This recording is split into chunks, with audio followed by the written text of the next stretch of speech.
the show. This show is all about you. Not you, but you and your stories. Because everybody has a story with Jeff Seltzer. Everybody has a story with Jeff Seltzer.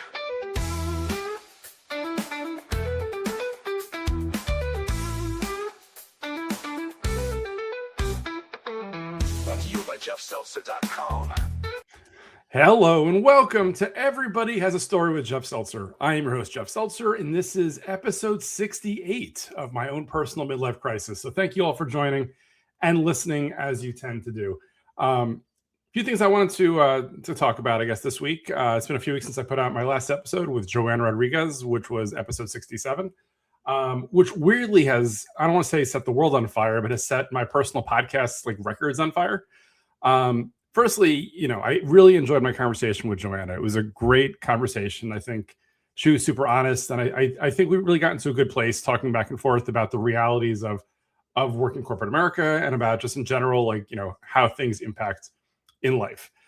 So a couple of things I wanted to talk about on that. So firstly, to give you a little bit of an epilogue, since we recorded that, which was probably, I want to say about a month ago or so, Joanna has found a new role, and as far as I'm aware, she's been working for about 2 weeks or so in her new role. So really excited that she was able to, utilize the journey. She was able to learn from her experiences and land in a place that she's now employed, which is what her goal was. So super excited for Joanna, and obviously happy to see what happens with her going forward. What I will say though is weirdly, and I don't know if it's a case of the universe doing weird things, or if it's her network or right place, right time, or the topic. But in 2 or 3 weeks or so of the podcast being out, it is already my number 2 most streamed podcast of all time. So think about that. We've put out 68 episodes so far over the last almost 2 years. So most of the episodes have had anywhere from a month to almost 2 years to get listeners, to get viewers, and things like that. But this episode with Joanna about changing and looking to what's next and stuff like that racked up more streams, more interest, more views than any other episode with a significantly less amount of time, which is insane to me. Now, I think part of it is Joanna obviously had a great story to share. She was very honest. So word of mouth definitely helps. I'll say also potentially her network, and little by little more people are listening and watching the podcast based off of that. Additionally, what I wanted to add too was I think in the episode Joanna, and I'd recorded a month ago, so the data was a little bit dated. At that point, I had announced that we just hit our 35th country. That I think as of that week, 5 new countries had listened to the podcast for the first time. Weirdly, so since then, so in the last 3 weeks or so since I recorded with Joanna, I'm now up to 52 countries, which is insane to me. So that means, if my math is correct, which it probably is if I, carry the 2 and whatever else like that, we've picked up 17 new countries in the last 3 weeks since we talked to Joanna, which is amazing. Some of the countries I think I've posted about already on Instagram, but for some of the countries, in case I haven't, or in case you weren't aware, we picked up Kazakhstan, Uruguay, Guatemala, Costa Rica, Nicaragua, Venezuela, and a bunch of others. So for me, it's like I said in the last episode, I'm just always blown away when people who are, let's say, outside of my network, or people that don't know me personally, find the episodes or find the podcast, listen to it, and either send me a comment or just consume the content here. It just intrigues me. It blows me away that anybody would welcome me, I guess verbally or visually, into their car or into their home or into whatever part of life they have. That this maybe if this makes their life a little more interesting or makes them a little happier, or just gives them something to think about. For me, that feels really cool. So for those of you that have been, listening since before day one, or listening over the last 2 years, or just found this in the last, let's say, couple of days, I do want to extend my gratitude and my appreciation and thank you for coming with me on this journey and for listening, and for giving me an opportunity to hopefully entertain you, or at least maybe educate or give you another data point that you haven't had before. So thank you so much. And to those who've just found the show for the first time, again, this is episode 68. So there are 67 episodes before this. I would say don't go listen to every episode. Some of the episodes are fantastic. Some of them are good enough. Some of them are interesting. find a topic you like. They're not all going to resonate with you. Some are wrestling, some are entertainment, some are corporate America. Find a topic you like, find something you like, and just listen to that and pick up a couple of them and see what you like. Send me a message on Instagram if you find an episode that you love, or if you want to hear more about, or you want to talk about, or whatever. And that would be amazing. So I guess it's a good time to have the plugs then. So for those of you that aren't aware, the show's Instagram page is at Everybody Has a Story Pod. The YouTube for the show is at Everybody Has a Story Pod. For all things Jeff Seltzer, you can always check me out at jeffseltzer.com. If you want to email the show directly, you can always email the show at everybodyhasastorypod@gmail.com. Reminder, the show is available via video on Spotify and YouTube, on audio on all podcast platforms, on Spotify, YouTube, as well as Amazon, Apple, iHeartRadio, Pandora, you name it, it's probably there. One interesting note I'll say is in one of the most recent Apple iOS updates, they've added video podcasts to Apple Podcasts. I looked deep and I looked hard into how I could possibly get this video podcast, if you're watching on video, or the video version of this podcast onto Apple Podcasts. The challenge is I don't know that I can. So without getting too deep into the weeds, this show is platformed on Spotify. So when I record the episode, I upload it to Spotify, and then Spotify basically syndicates it out to the different platforms, to Amazon, to Apple, to Pandora, to all that kind of stuff. I'm not sure if it's an exclusivity thing with Spotify, or Apple and Spotify just don't like each other, but Apple will not pull in the video version of the podcast from Spotify. So I think I could probably figure out a way at some point, maybe if I can figure out how to either parallel host the show or somehow post it directly to Apple. I'm not quite sure how to do that or where I'm at. If anybody out there has any ideas, shoot me a note, let me know. I'm trying to make this, as available as possible to many people. I mean, from a video perspective, it is available on YouTube and Spotify. So I think most people in the world, or at least in this country, have the opportunity to see it that way. I'm an Apple house, so I much prefer to, I guess, utilize Apple if possible. So if anybody has any ideas of how to get the video version of this podcast up to Apple, would love to get your feedback. I'll keep doing research. I'm sure at some point me or maybe someone way smarter than me will figure it out. So let me know. Really try to figure out how to do it. It would be really, really amazing. Couple of things. This isn't going to be a long podcast for the week. I just wanted to kind of get an episode out because it's been a few weeks, and also to obviously share some of the information that I have, but also because I do tend to get a little anxiety sometimes when I spend too much time between episodes. I start thinking about like, hey, I just want to get it out there, kind of just get an episode published and have, get it there, I guess. Because oftentimes it's out of sight, out of mind, and I want to make sure that it doesn't drop too far down people's podcast lists. But at the same time, I don't know. It's just fun. I do enjoy this. Even the solo pods like this one too, right? Like I usually try to get a guest, but when I don't have a guest and I talk to myself and hopefully to other people that are out there, it's a different skill set that I'm trying to work on or improve. So this is fun as well, even if I'm just, staring at myself and talking to the wall. Wanted to call out the fact that in the past, I've mentioned multiple times that I generally wear a Chicago Cubs baseball cap, yet I have zero interest in baseball. Very weird, and I get that. I just love the logo. I love the merchandising, and I just like the look of the hat. Challenge is, over the years, I've gotten into a lot of conversations that I don't really want to be a part of. So multiple times I've had people approach me either and say, hey, it's going to be a great year for the Cubs. And I usually just smile and give a throwaway line that, like, hey, it'll be good, or I'm looking forward to it, or hopefully it's better than last season, or something dumb like that, right? Or I've even had, like, years ago, I think I had during COVID, I had a Chicago Cubs COVID mask. And a guy approached me and was like, Chicago Cubs, what part of Chicago are you from? And I was like, I live in New Jersey. And he literally just rolled his eyes and walked away. So, I'd like to not involve myself in those types of situations. So over the last couple of weeks, I've started wearing, let's say, hats that are more in my interest. So things that, in theory, if somebody approached me for a conversation, I could talk to.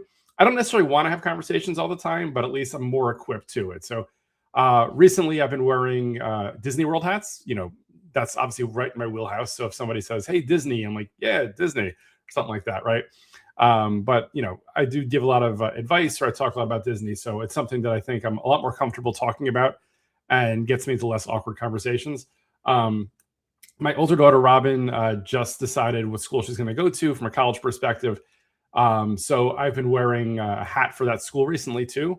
It says the name of the school and then dad. So kind of aging myself a little bit in the fact that, I have a kid that's going to college soon. But at the same time, it's definitely something that I'm more interested in talking about versus who's the shortstop on the Chicago Cubs, which somebody tell me. I have no idea. I'm sure I could research it, but I don't know that I care enough to look right now. So again, one of my things I'm trying to do is trying to get myself into better situations, more comfortable conversations. This is something that my kids and my wife have been saying for years. I should stop wearing hats for things that I don't know much about. I think the key is, like, for me, I'm not necessarily looking for conversations. I just like the looks of things. And so people like to talk to me about things, I guess. And I often have said, and people often say to me also, that I have a very approachable face, which is weird. I mean, I think it's because I do smile a lot. I'm fairly happy-go-lucky. I'm fairly friendly.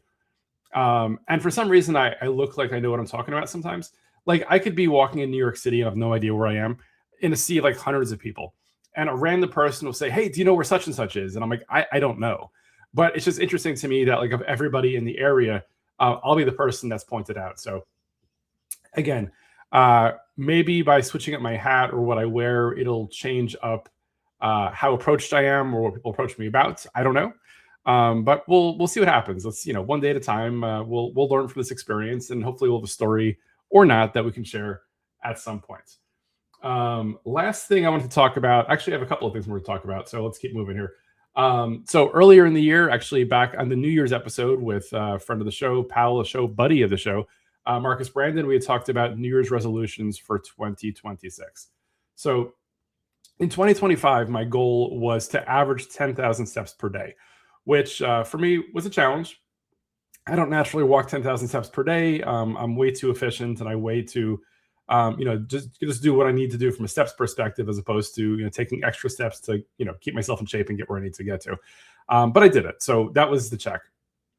For 2026, my extended goal was continue the 10,000 steps per day average, but not only that, average 10,000 steps per day per month. So basically keep doing what I did in 2025, but at the same time, don't give myself the opportunity to make up for it after a light month. So make sure that, I don't have, like, let's say 2 or 3 months from at 8,000 and 2 or 3 months at 12,000. Make sure every specific month has an average of 10,000 steps per month or more. January, I did it, not a problem. February, I did it, also not a problem. March was close, but I still did do it. April, I felt really good about. So April, I had a trip to Disney Universal, and then I had a trip to Las Vegas for WrestleMania. So through like mid to late April, I was doing fantastic. I was probably about 11,000 or 11,005 steps per day for the month. Then when I got back from Vegas, I came down with a gnarly sinus infection, which I oftentimes get. I'll get them once or twice a year. Usually like allergies will turn into a sinus infection. And then that kind of like knocks me down for a little while. Challenge was when I had that sinus infection, I wasn't feeling like taking steps. So first couple of days of the sinus infection, even though I was already at like 10 or 10,000, maybe like 11 or 11,500 steps per day, I was doing like 2,000 steps a day when I got home from Vegas with the sinus infection. So very quickly, I saw my average steps per day for the month just plummet. Because, it only takes a few days of not many steps, and all of a sudden the average does what the average does.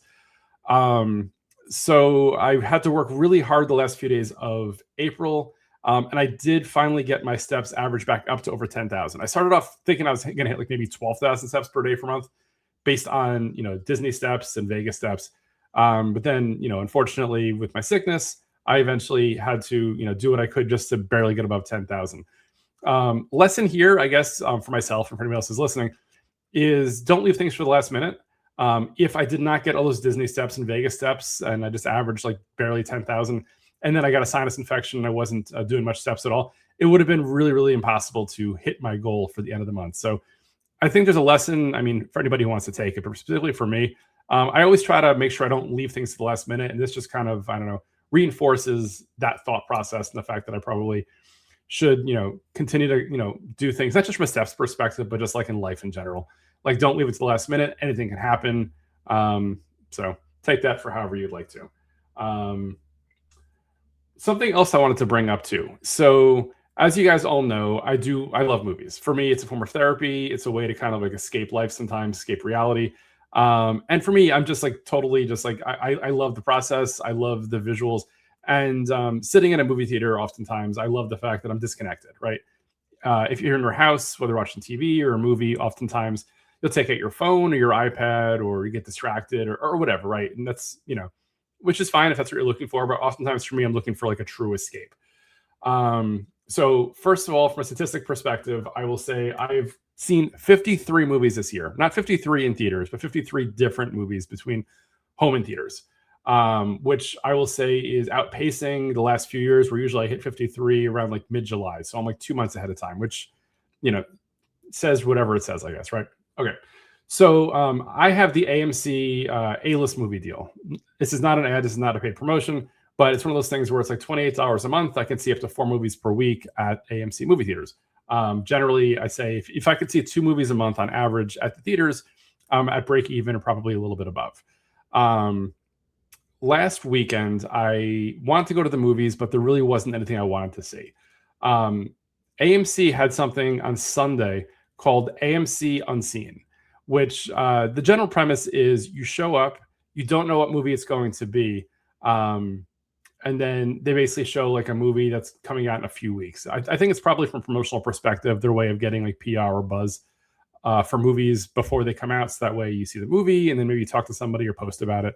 And then when it actually comes out, people, already know about it or know if it's good or not good or else like that. So I did a little research ahead of time. I saw the length of the movie and the rating. So before going into it, I had a sense of what the movie might be, or let's say I had a hope for what the movie might be. But I was like, it could be any movie. Let's see, right? This is very spontaneous, which I'd say for me is very out of character. I'm very planned out. And for me, going into a movie without knowing what it's going to be is definitely not the typical Jeff thing to do.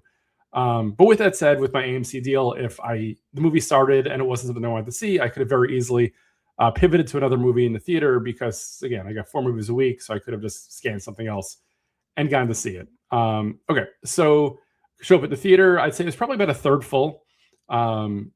Definitely, I'd say middle-aged to older in terms of an audience.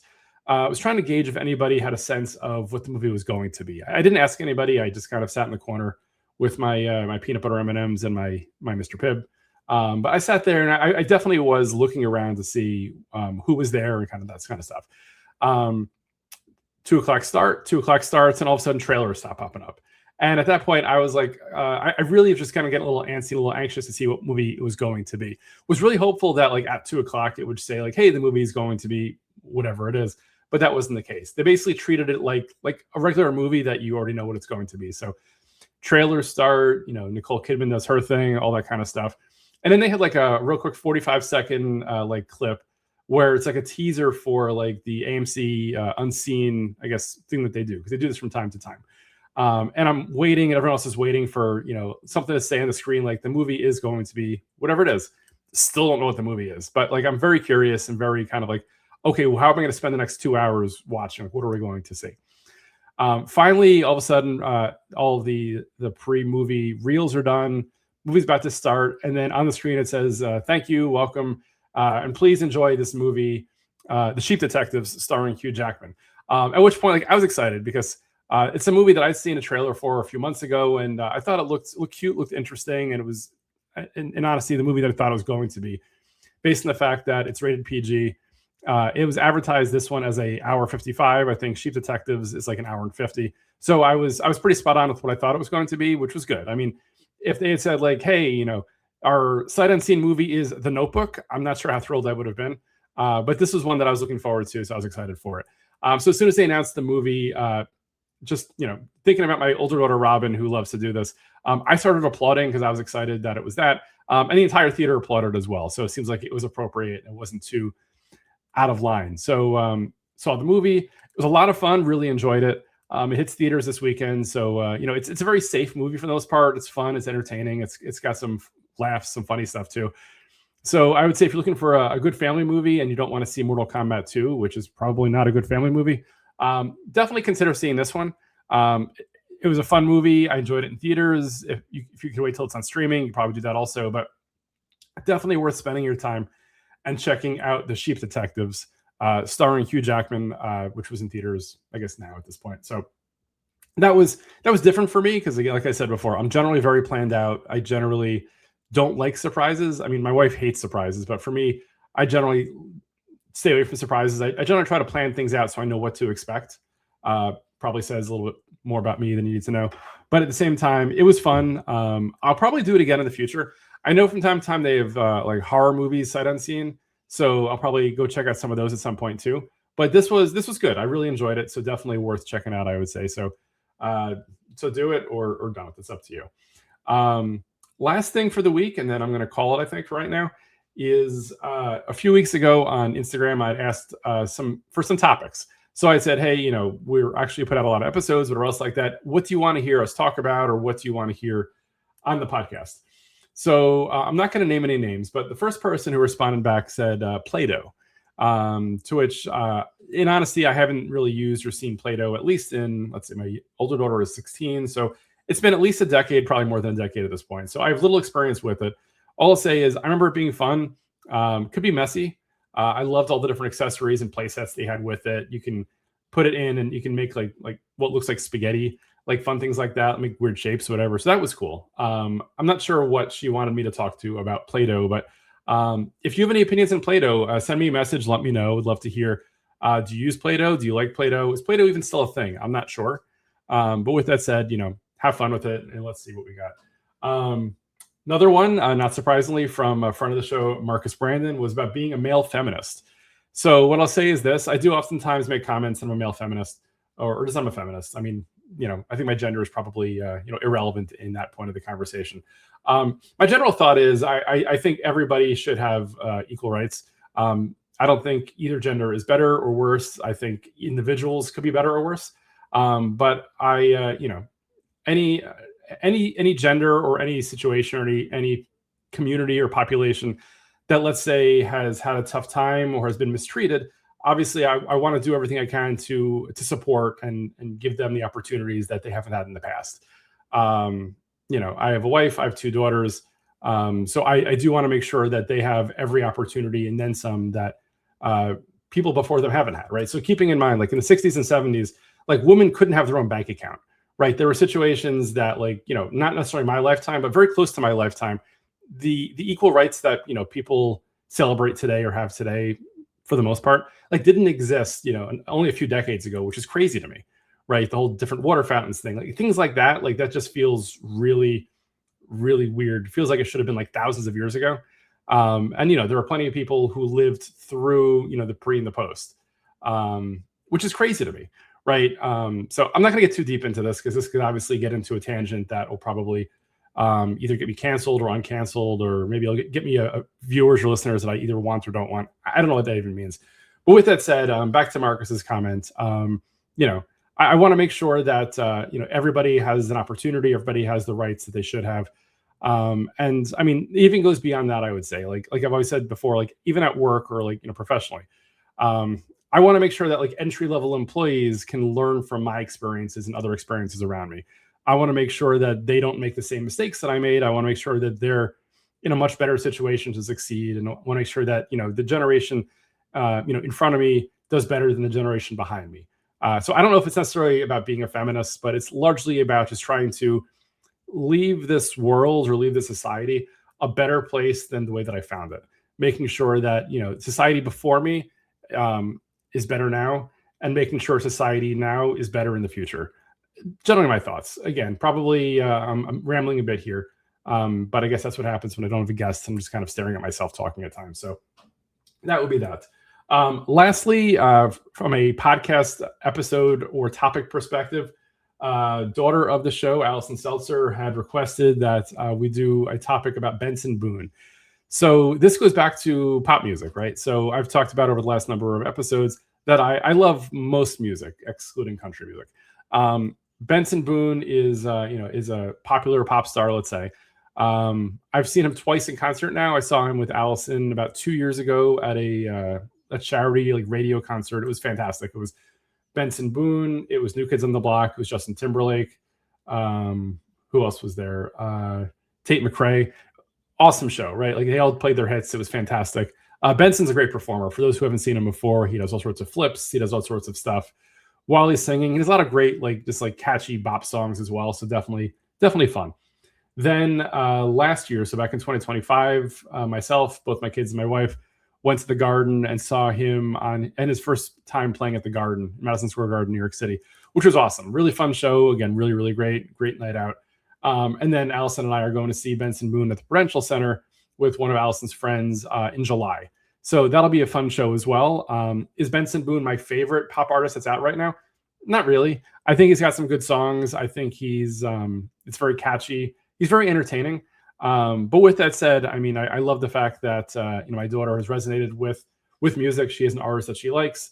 And I love the fact that we can go together to go see performances. So lots of fun, really cool stuff. And that's that. So if you haven't seen Benson Boone perform before and you're into his music or his type of music, definitely go check him out. I think it's July, I want to say 14th at Prudential Center, something like that. So definitely check it out. It might be sold out, might not be. Either way, there are other ways to get tickets. So that's that. In any event, hope you're still with me. Again, I wanted to once again thank everybody for listening to and watching the podcast, for coming with me on this journey. I do have a guest scheduled for next week. Should be a fun one. Haven't recorded that episode yet, so I don't want to tease what it is just in case things move. But with that said, it should be an interesting one that I think everyone will learn a lot from, and I think people can relate to as well from different perspectives. So come back next week, check out some of my older episodes, and just, again, let me know what you think. I'm always very curious. I'm looking to it. As Beth always tells me, feedback is a gift. So trying to find out what I can, trying to learn whatever I can about the podcast, trying to learn how I can make it better, trying to understand like what it is people like about it, what people don't necessarily like about it, that kind of stuff. So let me know. Check it out on Instagram at Everybody Has a Story Pod. Again, DM the show if you want to. Let me know your thoughts on the show, or if you want to be a guest, that works as well. Really looking for future guests, have some cool topics, have some guests planned, but at the same time, always looking for additional people to speak to and to share their stories with as well. You can find the show on YouTube at Everybody Has a Story Pod. You can always email the show at everybodyhasastorypod@gmail.com. For all things Jeff Seltzer, you can always check me out at jeffseltzer.com. The show, as you know, is available via video on Spotify and YouTube. Show is available on all podcast platforms for audio, Spotify and YouTube, as well as Amazon, Apple, iHeartRadio, Pandora, anywhere you can find a podcast. If you can't find the podcast on your platform of choice, let me know, and I will do everything I can to get it posted there. With that said, have an amazing week, and come back next week, and we'll see what we got. Take care. Bye.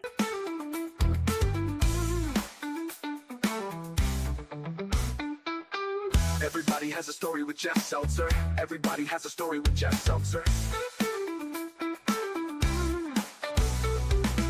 Everybody has a story with Jeff Seltzer. Everybody has a story with Jeff Seltzer. Everybody has a story with Jeff Seltzer. Everybody has a story with Jeff Seltzer.